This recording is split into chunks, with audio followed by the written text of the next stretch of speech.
कोई भी हो, एक बात सुन लीजिए, दवाई के मामले में, इंजेक्शंस के मामले में जिसने भी गड़बड़ की हो वो इंसान नहीं है, वो नर पशु है।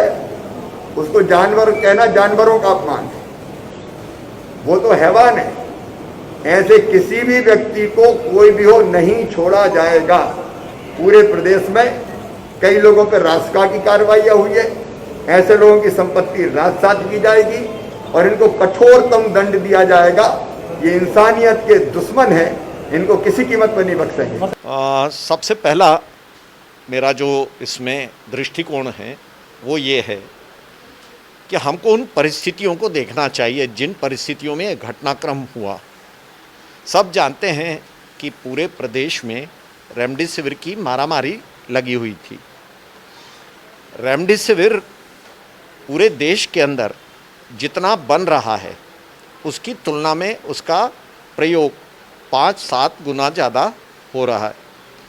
तो स्वाभाविक है कि उसमें कहीं ना कहीं उसकी कालाबाजारी, कहीं ना कहीं उसके लिए जो अनएथिकल प्रैक्टिसेस हैं वो हो सकती हैं। पर हम इन परिस्थितियों के अंतर्गत अगर इस घटनाक्रम को देखें सिटी हॉस्पिटल वाले, तो मुझे लगता है कि उनके मन में भाव उस समय ये रहा होगा कि किसी भी प्रकार से, किसी भी सोर्स से रेमडेसिविर मिल जाए तो मरीज को लग जाए।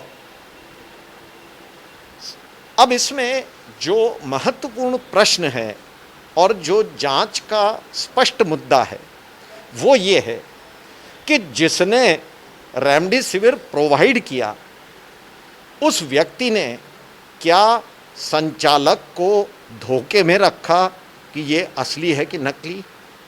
ये महत्वपूर्ण प्रश्न है।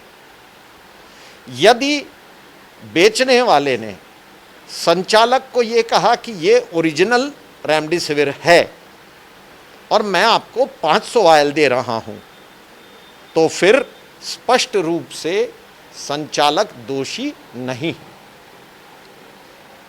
बात समझ रहे हैं आप? भाई, वायल को देखकर, इंजेक्शन को देखकर कोई भी विद्वान से विद्वान व्यक्ति ये नहीं बता सकता कि ये ओरिजिनल है कि नकली है। केवल वो व्यक्ति बता सकता है जो इसको सप्लाई कर रहा है।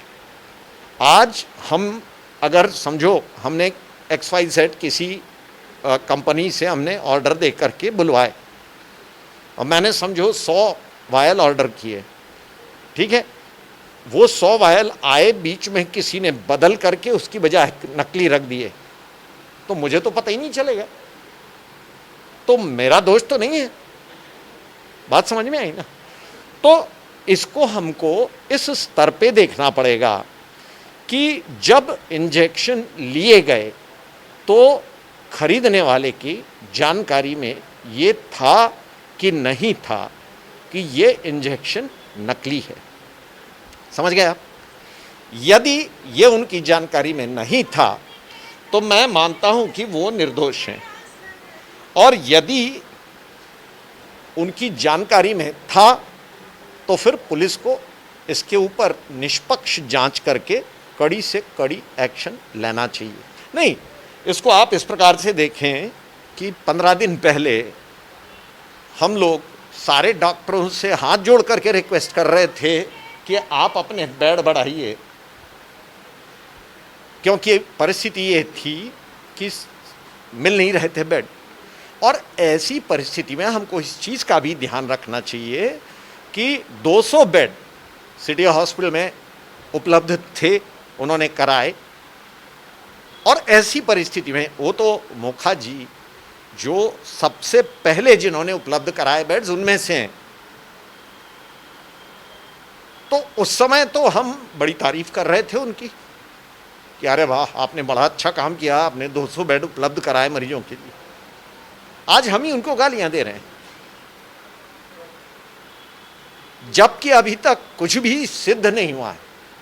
मेरा मानना यह है कि भारतीय संविधान कहता है कि जब तक व्यक्ति दोषी सिद्ध ना हो जाए, निर्दोष है। हमसे जुड़े रहने के लिए हमारे YouTube चैनल को सब्सक्राइब करें और नई वीडियो की नोटिफिकेशन के लिए बेल आइकॉन को दबाएं। अगर आप ये वीडियो Facebook पर देख रहे हैं तो लाइक जरूर करें और ज्यादा से ज्यादा शेयर करें। धन्यवाद।